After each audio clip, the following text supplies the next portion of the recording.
In general, like when you're telling me something, I think I've got to the point where I know when you're rambling and I know when you like, I don't know what to do. Oh, yeah. Then you start talking about flipping coins, and I'd be like, nope. Here, let me just tell you what to do because we're not flipping no coins.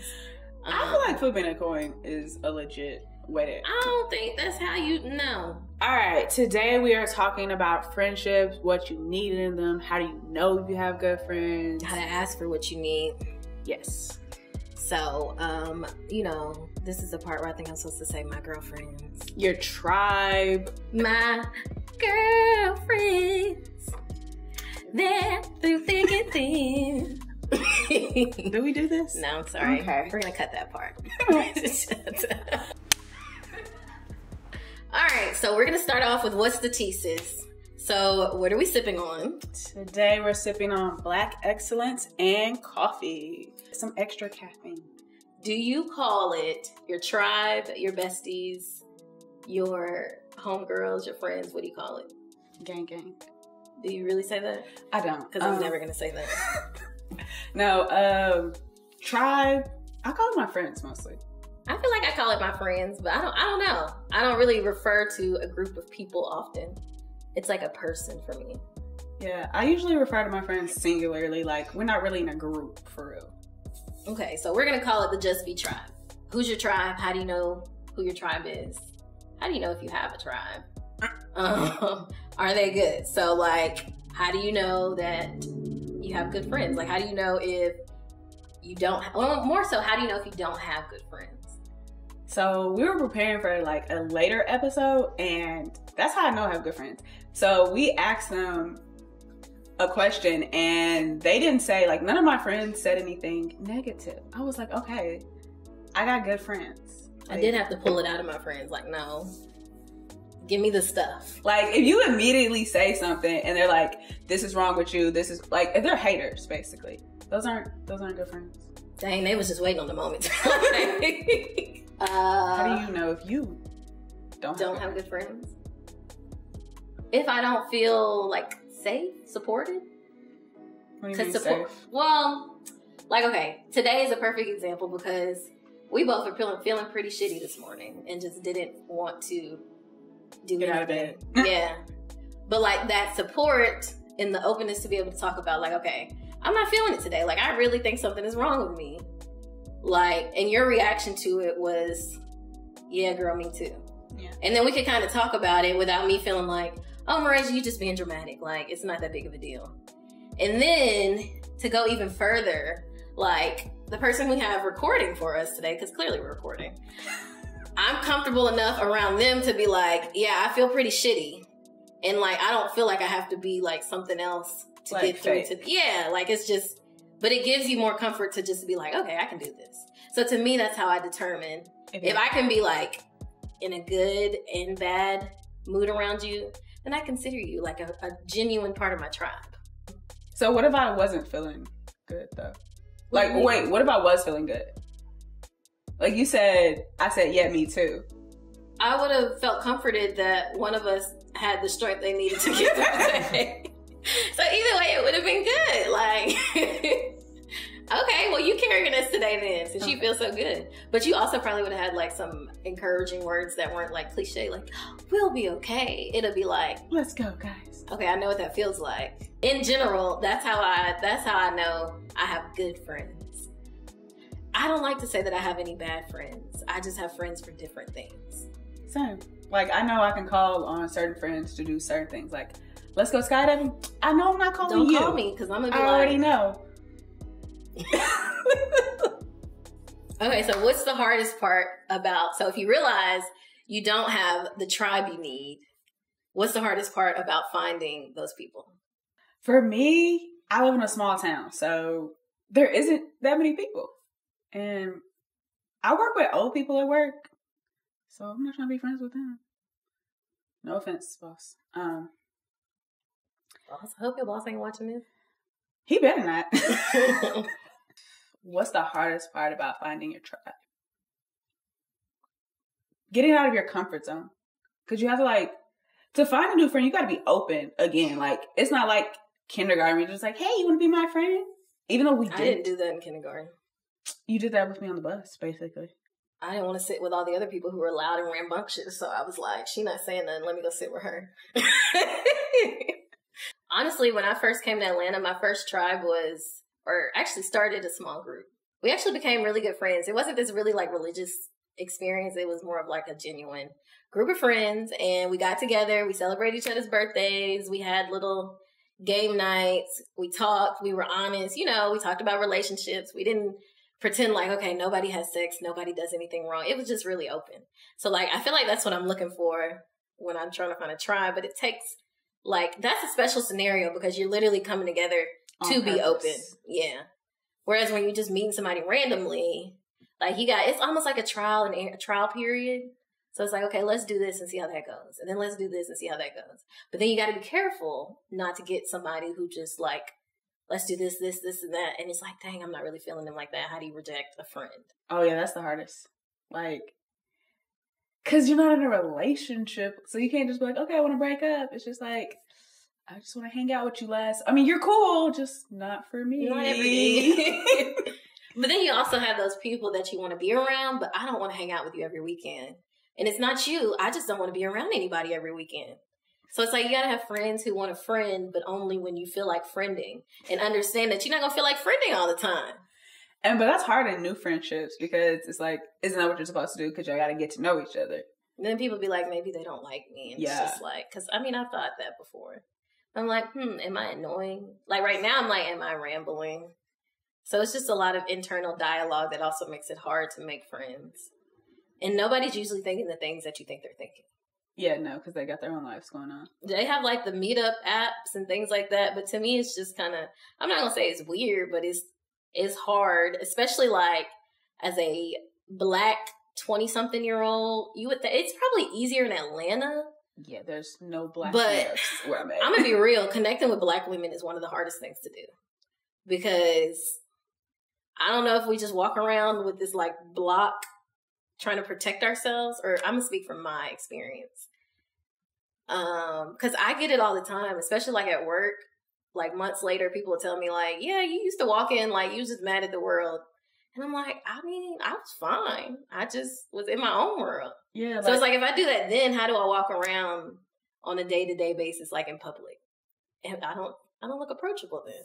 I mean, but that's also a work setting. So it's like, are we really just going to be like super chipper? Yeah, I'm going to work. But I feel like that's how I am all the time. So you just got to rest in bitch face. I do. And I'm okay with it.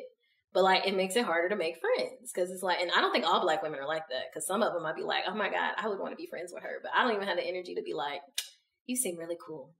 But my sister met a friend like that recently. She just went up to them and said, she was helping her at Best Buy. And the girl was like, you know, she helped her get a deal and all this stuff.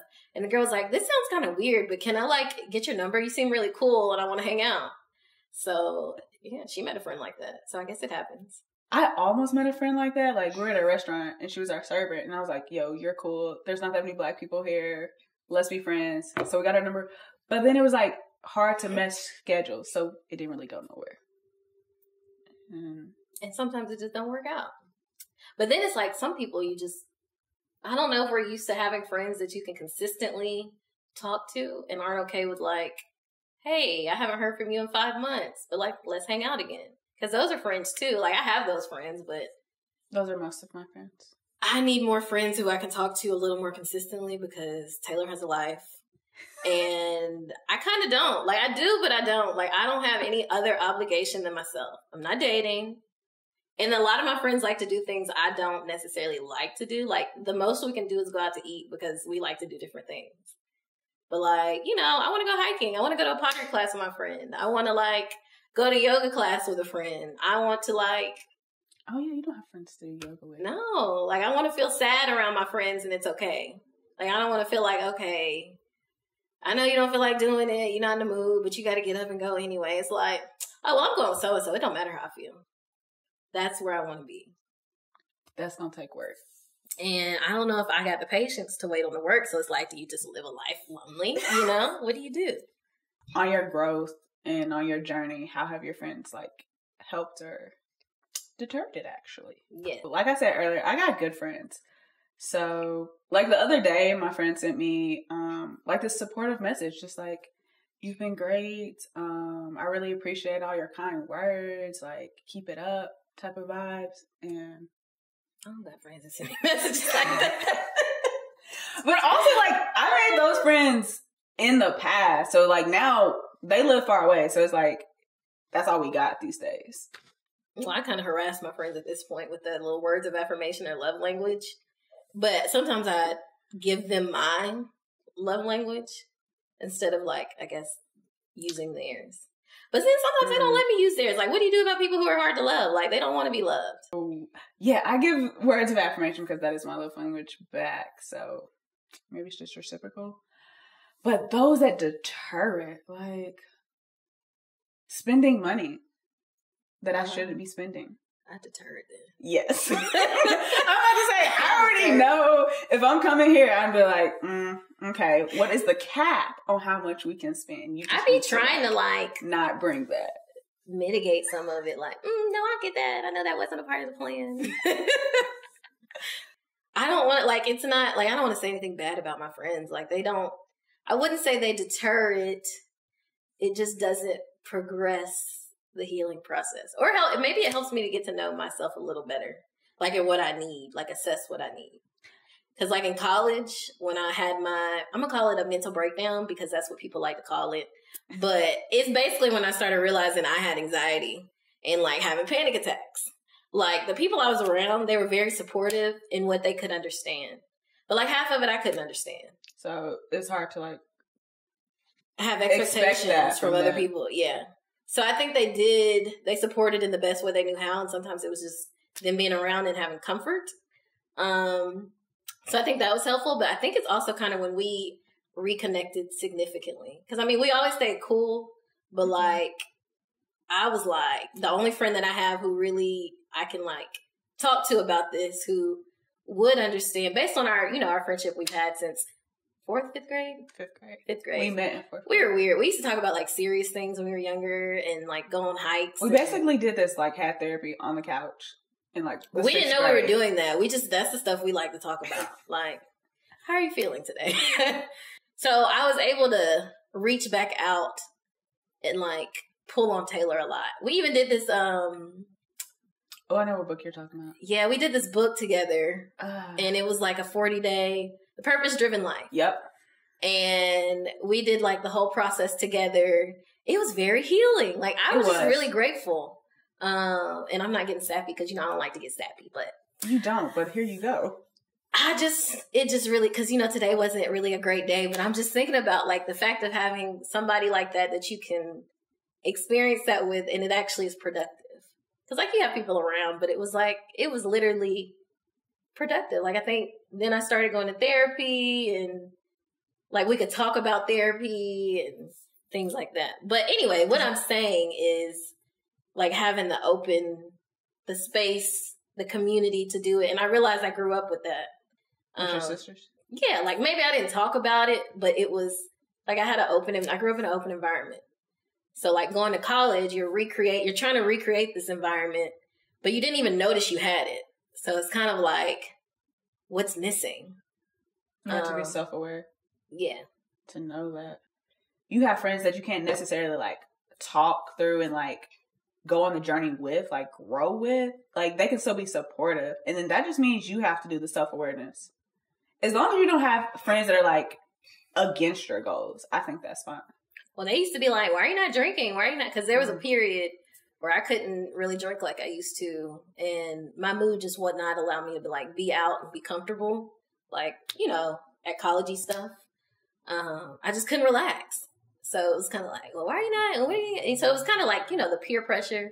So sometimes I would do it anyway. But I mean, that's a normal college peer pressure thing, it is. Though, so it's like adults now, though, like, if they're still not on board, like, hey, that's when you gotta, like, have some boundaries. I mean, I think 99% of my friends have accepted this is just who I am.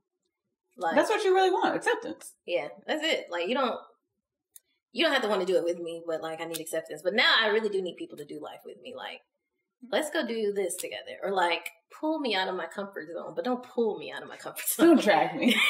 Don't drag me kicking and screaming. You know, just a slight nudge. What are you not saying right now? Because you know how when you're having conversations with people and then you start thinking in your head, even though you're having a conversation, what's going on in your head now about your community or your tribe? I'm thinking I need to hit them up some more. I've been slacking. That's what I'm thinking about. Like, ooh, I sure ain't talked to so-and-so. And they were there for me that time when I was having a hard time. I should check on them. I think I need to extend a little more, like, grace. I have high expectations for my friends that they don't even know about. So you should at least let them know. Yeah, because I can't drag it out of Taylor all the time, because sometimes she'd be like... I ain't got it today. I don't got it. And she don't be saying it, but I can feel it, and I just be like, you know what? Because I'm gonna just leave you alone. I rarely say that I'm like, yeah, so today just we don't have the energy, but I'm like, okay, we're gonna give this 50% we got today. We'll see. Hopefully that'll get you through. I think that's kind of like one of the things my sister's a therapist, and she was like, a lot of us, like, we should ask our friends, do you have the capacity to take this today? Like, before we call and be like, I actually have a friend girl, let me tell you about the day. I don't do that. And I do it in the middle. And, like, I really love her for it because she asks every time. And I'm like, I don't know, it was recently, she had, like, something going on. I was like, today was not a good day, so I really can't. And so I called her, like, 2 days later, and we caught up on it. I'm like, you sure you can't? But I only treat Taylor like this. Everybody else, I'd be like, okay, I understand. Or I wouldn't even bring it up. But, like, Taylor, I'd be like, Taylor, I know you're struggling right now, but, like, can you listen, please? So she just, if she can't do it, she just ignores me. But, like, I still listen. Listens. Like, I feel like she listens for buzzwords. Like, how bad is this? And then I'd be like, okay, she's not really listening, but it makes me feel better to get this out. She can block it out. Yes, it really is for buzzwords. I'm not gonna lie. I know, like I get it at this point. Before I had more mental capacity, but like that's all that was going on in life. But I want to find a balance. Like I don't want to pull on you that much. I feel like I pull on you and my mom a lot. So, and I don't even want to create a community so that I can pull on people because that's what it sounds like. I just want balance in my life. Is that too much to ask? So, what would your therapist say? So we both go to therapy. So we're very adamant about like, I'm sorry. Let me tell. Shoot. Okay, I go to therapy and I'm really excited about it. So I don't have to go to therapy as much as I want. We try to share our therapist moments. It's very helpful. I've been getting free therapy. Yeah, because I go quite often. So I'm like, girl, let me tell you about therapy today. I'll be like, let me take my notes. So anyway, what would your therapist say? I need to ask for what I need and not feel bad about doing that. I have a guilty problem. Grace, yes. I need to, but I guess that goes back to asking for what I need from people. And if they can't give it to you. If they can't. Yeah, show grace if they can't. And like appreciate the friendship for what it is and not, because apparently I live in a fantasy world. My mom's told me that. I have friends who tell me that. And I just need to like accept things as they are. Like, this is what it is, not what you've created it to be. Just be. Yeah, just be. Shameless plug. What would my therapist say? You're almost 30. I'm slacking with my other friends. Like, that's what I've learned. Which I will say, they're still good friends because, like, when we do talk, nothing's changed. But it's like, I'm really just relying on, like, you. Do you need a schedule for that? I do like to schedule everything, so yes. Actually, I'm not gonna lie. In college, I had a schedule where, like, we're gonna talk to one friend a week that is not, like, close by. It was working, okay? We had some great friendships, really connected, knew what was going on in their life. I did think of something else I need to do. What? I have to be more open with the new people I meet. Because I'd be like, man, I'm tired. I got enough friends. This is hard work. No new friends. But not no new friends, just like... No, I really be going around like... Taylor said, I have no slots available. I have no mental slots available. I really don't. You got to start over. You got to learn about them, what they need. What their favorite color is. It's like dating. It is. And I'm like, girl, when's your birthday? Okay, put it in my phone. Yeah, I don't put people's birthdays in my phone. That's the only way I'm gonna remember. Like new people, it's just your birthday on my phone. You know, day ones, I got your birthday. Hopefully. I'd be scared I miss somebody's birthday Same. though. I'd be like, ooh, this date sounds familiar. Whose birthday is it? Whose birthday is it? Okay, nobody's. Okay, good. But yeah, no. Now that we've come to Jesus from our therapy moment, how can you, because I'm not even gonna lie, I wrote it down. How can you create or show up differently in your community? So think about it, write it down, because it's not real till you write it. Or your tribe, because we're not using community, we're using tribe. Send us an email, put it in the comments. DM us. Talk to us, like, subscribe. And yeah, I mean, thank you for listening. Sipping Black Excellence today with some coffee. Oh. No. Okay. What is it? I didn't think of gang, that. gang? Gang, gang. Oh. You can't be giving out real gang sign. This is Spider-Man. Oh, is it? Okay, yeah. Because I'm not trying to offend nobody. I'm going to stick to my peace. Innocent peace. Okay, I'm done.